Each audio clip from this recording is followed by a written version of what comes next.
Judge number 5. Good morning.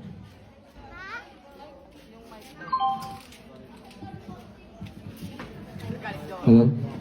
Good evening, candidate number 6. How are you?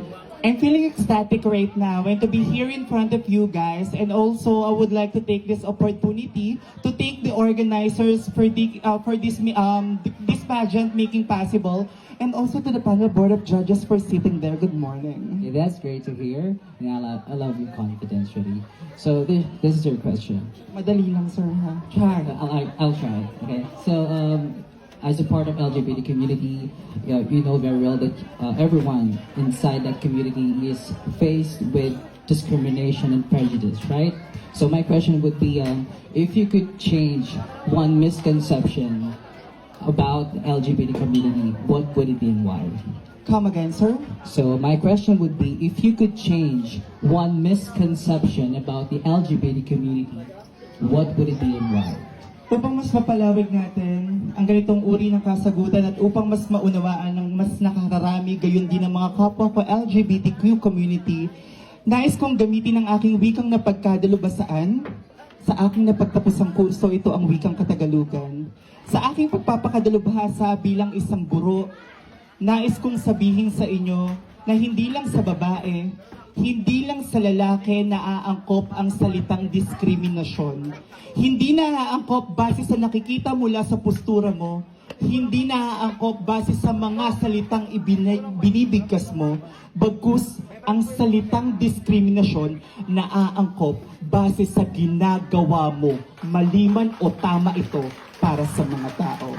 Ngunit sa napakagandang katanungan mula sa loob ng LGBTQ community, ang isa sa mga pinakababaguhin ko na pag-uugali o misconception sa mga ganitong uri ng LGBTQ community, walang iba kundi ang pataasan ng ihi at higit sa lahat, naghihilaan pababa upang sila ay umangat kung saang ranggo man sila nararapat.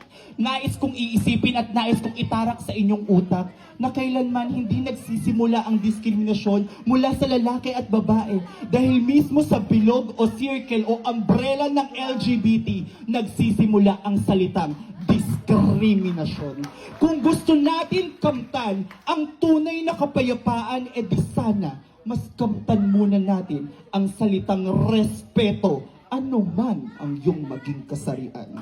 Dahil kung meron kang respeto, tulad ng pag-inom mo ng cobra, wala kang talo. Dahil sabi nga po ng ating pambansang bayani na si Dr. Jose Protasio Rizal Mercado y Alonso Rialonda mula sa Kabanata 24 ng El Filibusterismo, ano man ang kasarian mo, ano man ang nararapat para sa iyo, kung alam mo ang salitang respeto, mabubuhay ka sa mundong ito.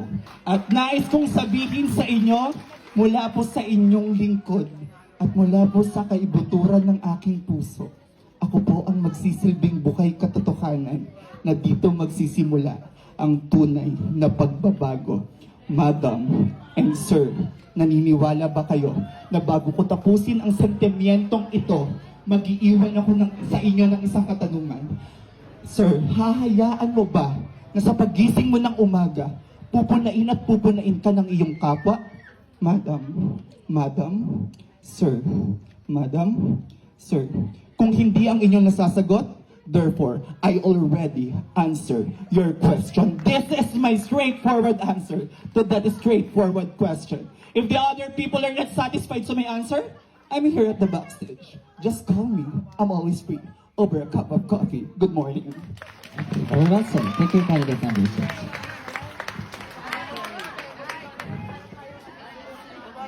Thank you so much. Hindi na daw po yung bababa kasi dire-diretso na tayo. Oo.